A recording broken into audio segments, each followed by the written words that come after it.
وإنك لعلى خلق عظيم।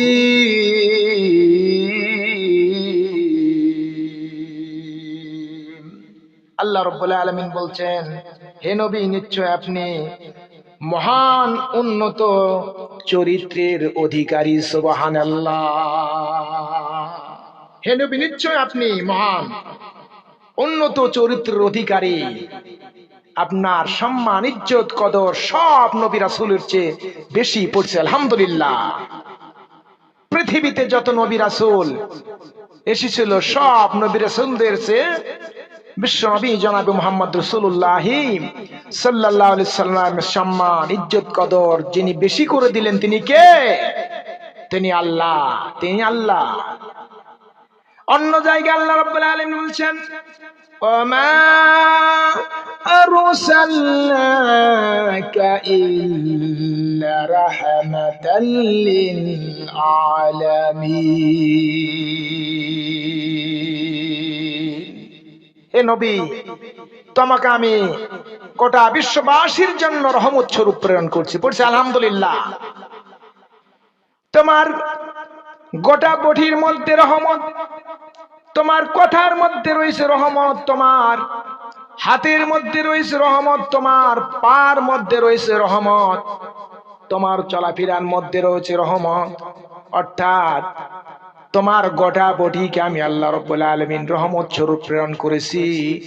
যদি কোনো মানুষ তোমার দিক নির্দেশনাগুলি মেনে চলে, তোমার জীবন আদর্শ মেনে চলে, এই মানুষটি একেবারে দুনিয়াতে হয়ে যাবে সোনার মানুষ এবং পরকালে হয়ে যাবে সে জান্নাতি মানুষ। সুবহানাল্লাহ।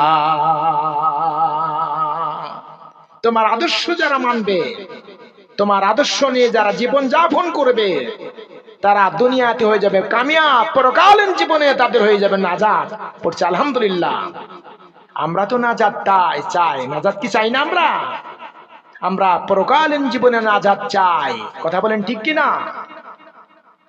তার কারণটি হচ্ছে পরকালীন জীবনে আল্লাহ রাব্বুল আলামিন যে শাস্তির ব্যবস্থা করেছেন, সব চাইতে নিম্নমানের যে শাস্তি হবে, জাহান্নামের শাস্তি হবে, এটি হচ্ছে একটি মানুষকে, জাহান্নামী মানুষকে আগুনের দুটি জুতা পার নিচে পরিধান করে দেওয়ানো হবে।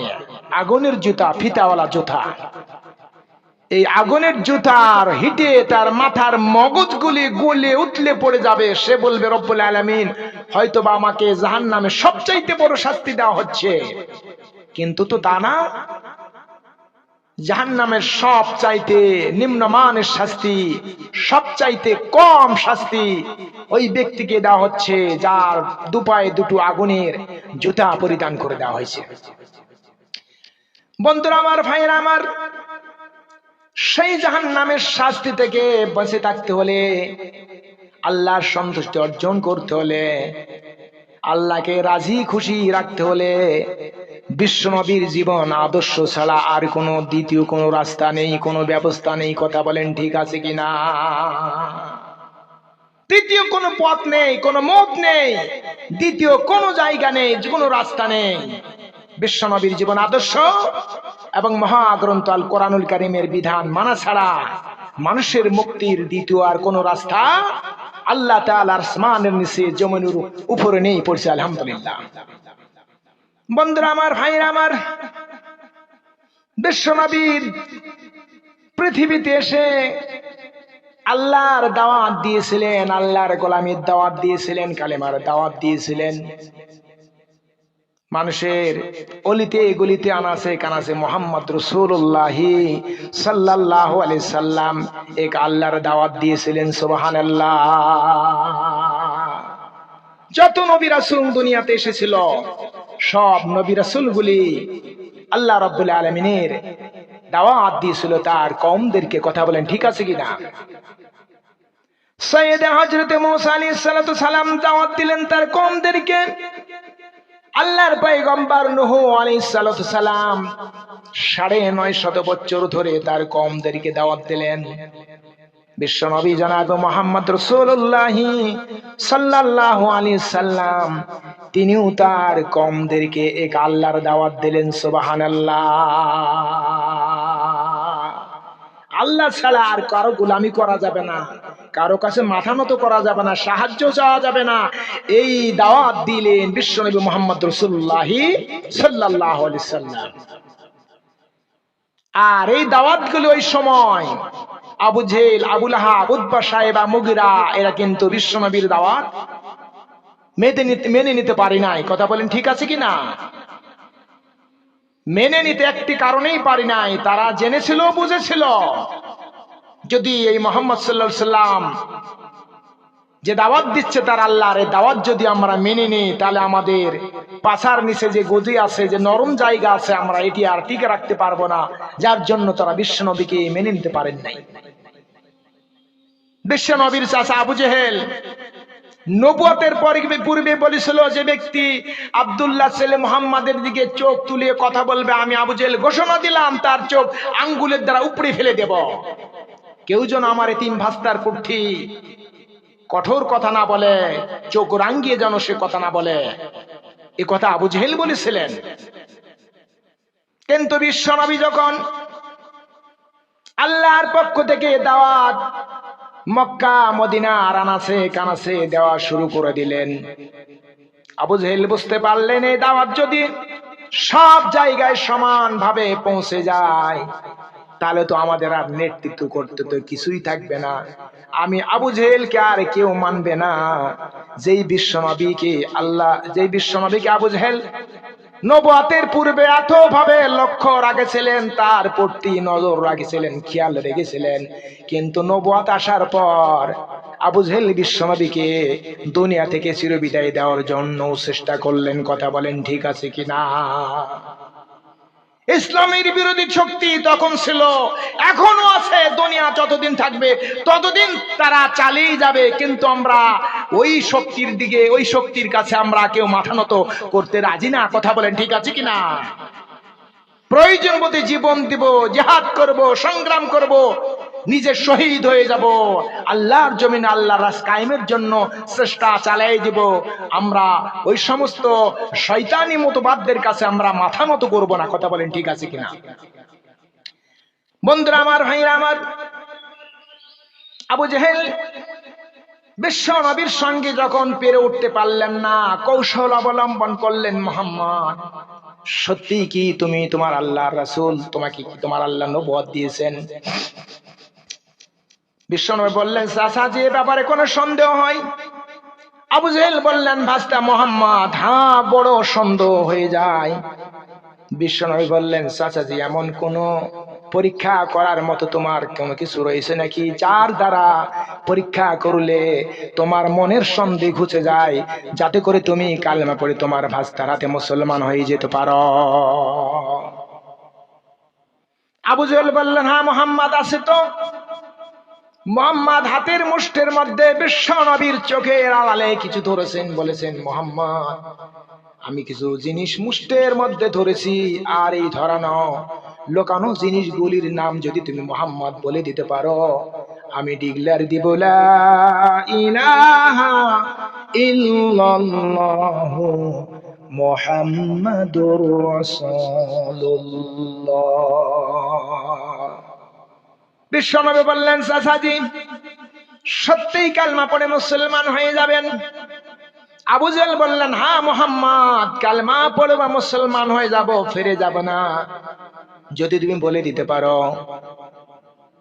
আমার নবী বললেন, চাচাজি আপনার হাতের ধরানো লোকানো জিনিসগুলির নাম আমি তোমার ভাস্তা মুহাম্মদ নিজের মুখে বলবো না, শুধু আমি আমার আঙ্গুলের দ্বারা ইশারা করব, আর আপনার ধরানো লোকানো জিনিসগুলি যদি তাদের নাম পরিচয় দিতে পারে, তবে কেমন হয়ে যায়, তাহলে কালমা পড়বে নাকি তুমি?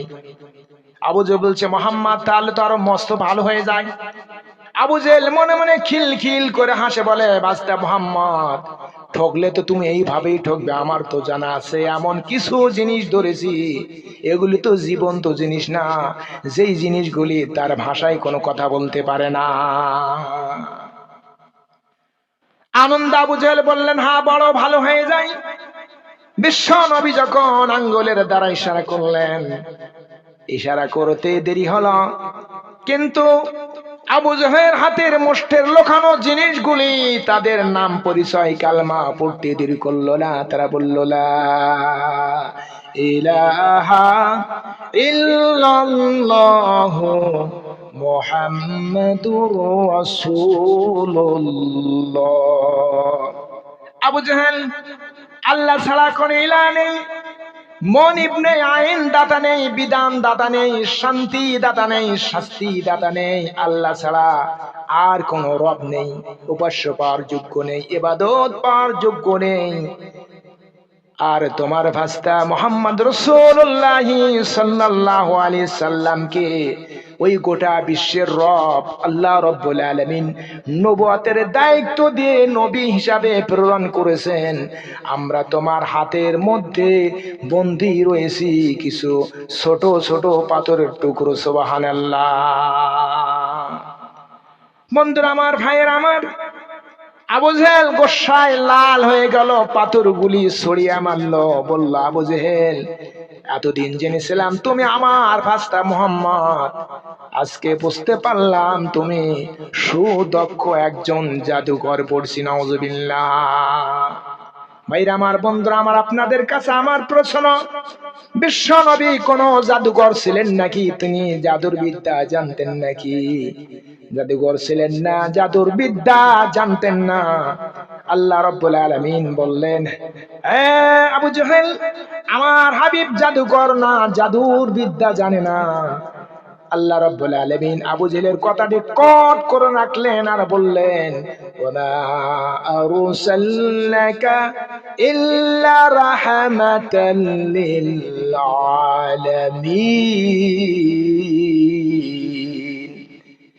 আল্লাহ রাব্বুল আলামিন বললেন, হে আবু জেহেল, আমার হাবিব জাদুর বিদ্যা জানে না, সে জাদু জানে না, জাদু করে না।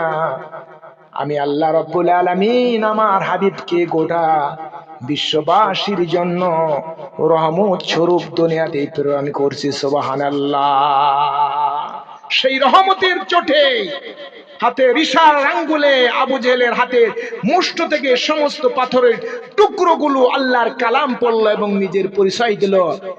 কিন্তু আবু জেহেল তা মেনে নিতে পারলেন না। বিশ্বনবীর হাতে হাত রেখে সে মুসলমান হতে পারলেন না। এমন আবু জেহেল মার্কা মুসলমান বাংলার জমিনে আছে না নাই? কথা বলেন, আছে না নাই?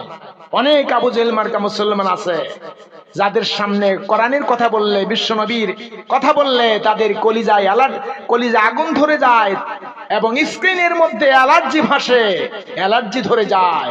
আল্লাহর কসম, এই আগুন শুধু দুনিয়াতেই না, এই আগুন পরকালীন জীবনে জাহান্নামেও জ্বলবে। এই চুলকান তাদের জাহান্নাম পর্যন্ত থাকবে, এই চুলকান তাদের বন্ধ হবে না। কথা বলেন, ঠিক আছে কিনা? বন্ধুরা আমার, ভাইরা আমার, এখানে শেষ নয়। আবু জেহেল বড় চিন্তায় পড়ে গেলেন, মুহাম্মদকে ঠেকাবো কেমনে? আবু জেহেল আরবের কিছু খেজুর নিয়ে এসে সব খেজুরগুলিকে বিচি সব বের করে ফেলেছে, খেজুরগুলিকে সিজার করেছে, খেজুরগুলি ছিঁড়ে বিচি সব বের করে ফেলে দিয়ে বলছি, মুহাম্মদ, আমি দ্বিতীয়বার তোমার কাছে ফিরে এসেছি। এবার যদি তুমি এই খেজুরগুলি যদি তুমি জমিতে লাগাইতে পারো আর এই খেজুর থেকে যদি গাছ উৎপন্ন হতে পারে, ডিক্লার দিব লা ইলাহা ইল্লাল্লাহ মুহাম্মাদুর রাসূলুল্লাহ। আবু জেহেল, মিস্টার আবু জেহেল সব খেজুরগুলি সিজার করে বিচি সব বের করে ফেলেছে। আবু জেহেল ভেবেছে, যদি খেজুরের মধ্যে বিচি না থাকে গাছ তো গজাবে না, আর মুহাম্মদ সাল্লাল্লাহু আলাইহি সাল্লাম এটি দেখাতেও পারবে না, আমার কালেমা পড়তেও হবে না। আমার নবী বললেন, চাচাজি, এই গাছ, এই খেজুর যদি জমিতে লাগানোর পর গাছ জন্ম হয়ে যায়, কালেমা পড়ে মুসলমান হবে, তো ফিরে যাবে না। আবু জেহেল বললেন, মুহাম্মদ, না, প্রথমবারে গিয়েছি, কিন্তু দ্বিতীয়বার আর রাজি না, মুসলমান হয়ে যাব। আল্লাহর হাবিব যখন রহমতের হাতে খেজুরগুলি জমিতে লাগিয়ে দিলেন, লাগাইতে দেরি হলো। আল্লাহ বললেন, খেজুর বেয়াদব আবু জেহেল তোর মাছ থেকে সব বিচিগুলি বের করে ফেলেছে। আবু জেহেল জানে বিচি না থাকলে তুই গাছ জন্মাতে পারবি না, কিন্তু গাছ জন্মানোর মালিক তো আমি আল্লাহ। আবু জেহেল তো এটি বিশ্বাস করে না। এই খেজুর তোর হুকুম দিয়ে দিলাম, আমার হাবিব জমিতে লাগাইতে দেরি, গাছ উৎপন্ন হতে দেরি হবে না। তার কারণ যদি তুই আজকে গাছ গজায় না দিস, আমার হাবিবের মাথা আবু জেহেলের কাছে নত হয়ে যাবে, ছোট হয়ে যাবে। আমি আল্লাহ রাব্বুল আলামিন তা সহ্য করতে পারবো না, মেনে নিতে পারবো না। সুতরাং জমিতে খেজুর ফেলানোর সঙ্গে সঙ্গে গাছ গজিয়ে যায় এবং আবু জেহেলের চোখের সামনে গাছগুলি বড় হয়ে সকল গাছগুলিতে বিচি ধারা থোকা থোকা খেজুর ধরে যায়। সুবহানাল্লাহ।